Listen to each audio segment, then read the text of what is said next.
The market recovered, your paycheck didn't. That's the whole contradiction. One screen says Wall Street just had a good week. Another screen says your checking account got another grocery receipt, another gas receipt, another card minimum, and another bill that somehow didn't get the memo. On June 18, the S&P 500 rose 1.1%. The Nasdaq jumped 1.9%. The Dow was up 2. For the year, the Nasdaq was up 14.1%, the S&P was up 9.6%, and the Dow was up 7.3%. That's real. It's not fake. It's not imaginary. Investors did have something to celebrate. But in the same economy, the May Consumer Price Index was up 4.2% from a year earlier. Energy was up 23.5%, gasoline was up 40.5%, food was up, shelter was up, and if you had credit card debt, the interest rate on accounts assessed interest was sitting around 21.52%. So the question isn't, is the market rally real? The question is, which scoreboard are they showing you? Because Wall Street has a scoreboard, your checking account has one too, and lately those two scoreboards have been telling very different stories. Here's the open loop for this video. We're going to take one green market headline and follow it down into the red household ledger. Not to prove the market is bad, not to give stock advice, but to answer a much simpler question: where does the celebration stop reaching you? Start with what a market headline is actually measuring. The S&P 500 is a gauge of 500 leading companies, covering about 80% of available US market value. The Dow is even narrower, 30 large blue-chip companies, and it's price-weighted. That's useful information. It tells you how big public companies are being valued.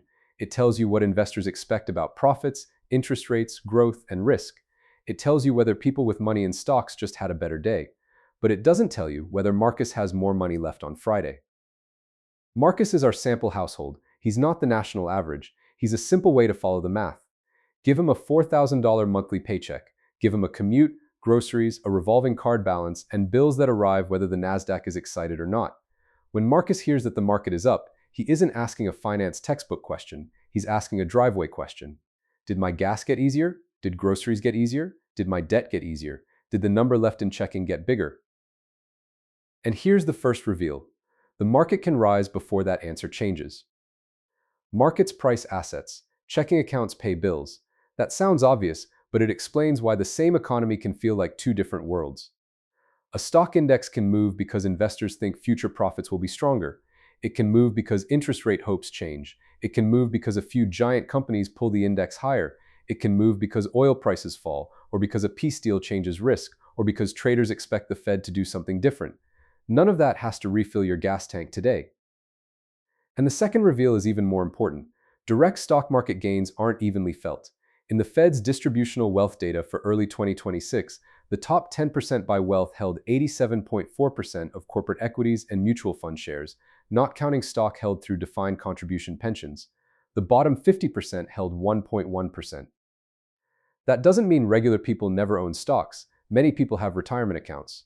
In the same data, defined contribution pension wealth is more spread out, with the next 40% holding a large share. But there's a difference between seeing your retirement account rise and having more cash for groceries this week. A 401k balance can make the future look a little better while the present still feels tight. That's where the red scoreboard starts. And this isn't a small distinction. A retirement account gain is a future claim.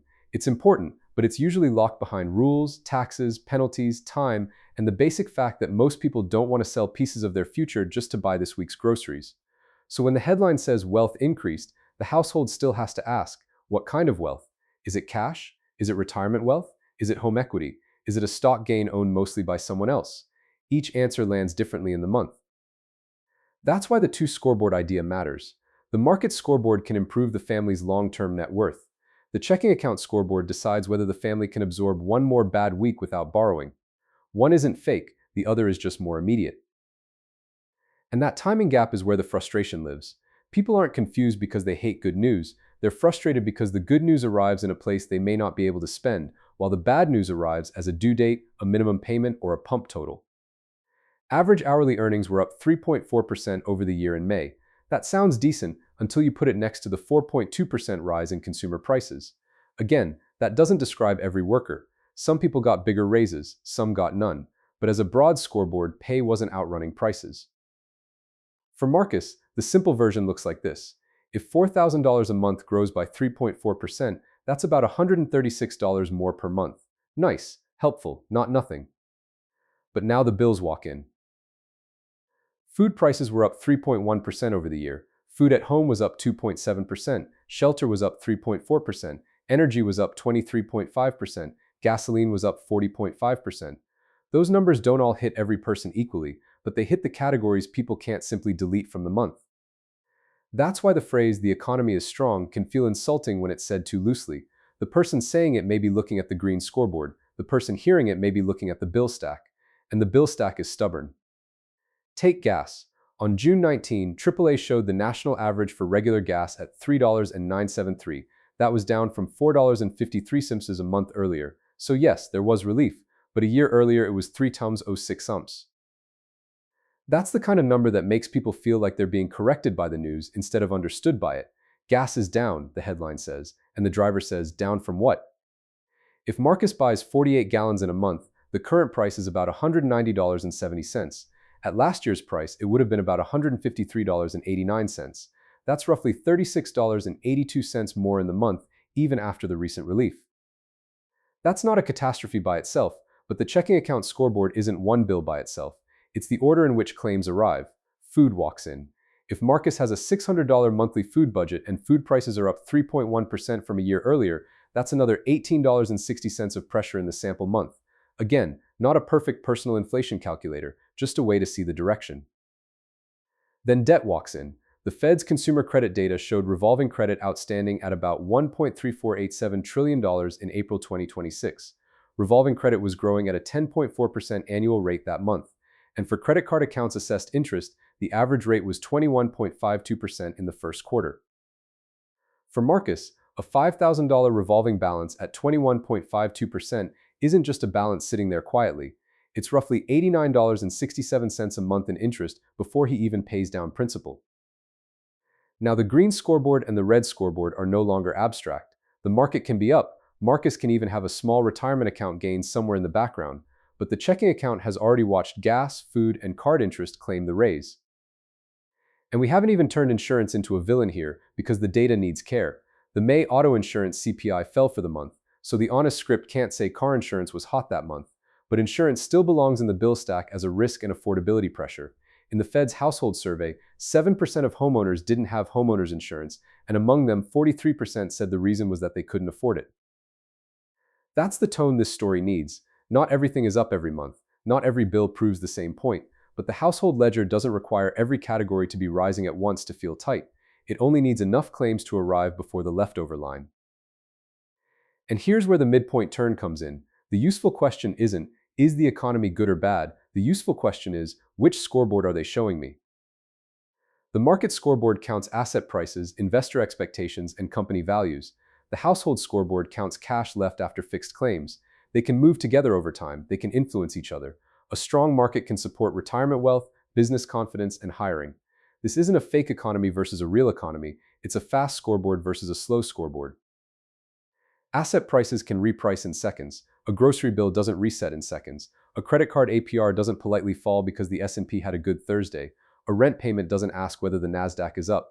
A gas station sign can move faster than a paycheck, but even gas can still be better than last month and worse than last year. That's why sentiment matters here. In the University of Michigan's preliminary June reading, consumer sentiment improved to 48.9 from 44.8 in May. Gas relief helped, but the same reading was 60.7 a year earlier, so the mood improved, but it didn't recover. That's the emotional fingerprint of this whole story. People can feel a little relief and still feel behind. The same survey showed year-ahead inflation expectations at 4.6% in June. That was slightly lower than May's 4.8%, but well above February's 3.4%. The Fed's own June projections also moved its 2026 PCE inflation median up to 3.6% from 2.7% in March. Again, two scoreboards. Markets can rally because investors see a path through the problem. Households can stay cautious because they still have to pay through the problem. And here's where a lot of economic coverage loses ordinary people. It asks them to be happy about an aggregate signal while ignoring the personal order of operations. For a household, the order matters. First, income arrives, then fixed bills claim their share, then flexible costs take whatever they take, then debt charges interest on what didn't get paid off last month. Then if something is left, that's the part that feels like progress. That's why a market rally can be psychologically distant.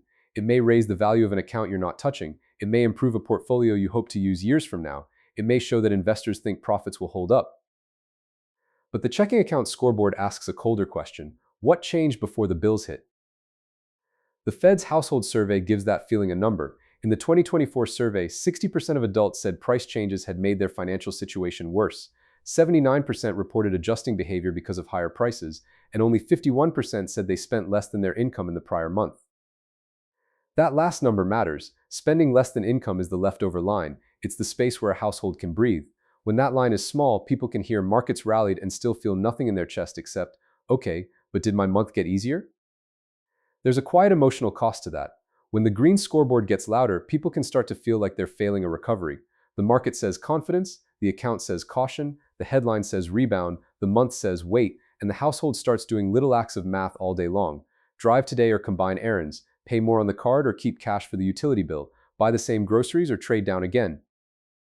Those choices don't show up in an index close, they show up in what people skip, delay, downgrade, or put on a card. That's why this story has to stay narrow. It's not a rant about capitalism, it's a translation problem.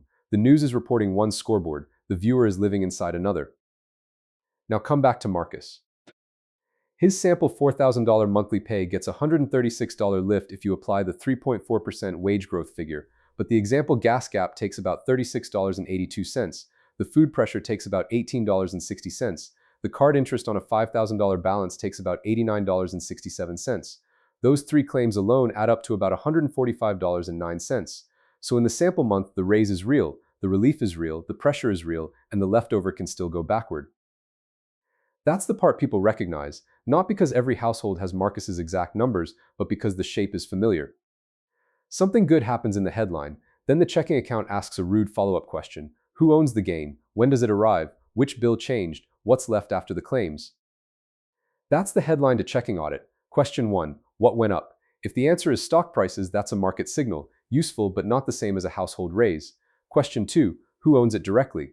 If direct equity gains are concentrated, then the celebration reaches some households faster than others. If it's in a retirement account, it may matter for the future without helping the grocery run today. Question 3. What bills changed? Food, gas, shelter, insurance, debt, and utilities aren't side characters, they're the claims against the month. Question 4. What's left in checking? That's the personal scoreboard. Not because markets don't matter, but because life is paid from leftover cash, not from a headline. The better equation isn't market up equals economy good. The better equation is market gain minus the ownership gap minus sticky bills minus debt cost plus wage change equals what the household actually feels. That equation won't fit neatly on a cable news banner, but it'll fit your life better. So the next time you see a green chart behind a celebration headline, don't throw it away, just don't stop there. Ask what scoreboard it came from. Ask whether the gain is owned directly, locked in retirement, or just happening somewhere else. Ask whether the bills that shape your month changed at all, and then ask the question the headline usually skips, what's left after the bills? Because a record market can be real and still not be your economy until it reaches the money left after the bills. If this helped you see the headline a little differently, subscribe for more clear, visual money stories. The goal is simple. Don't panic at the news and don't worship it either. Just read the scoreboard they're showing you, then check the one that actually pays your month. Thanks.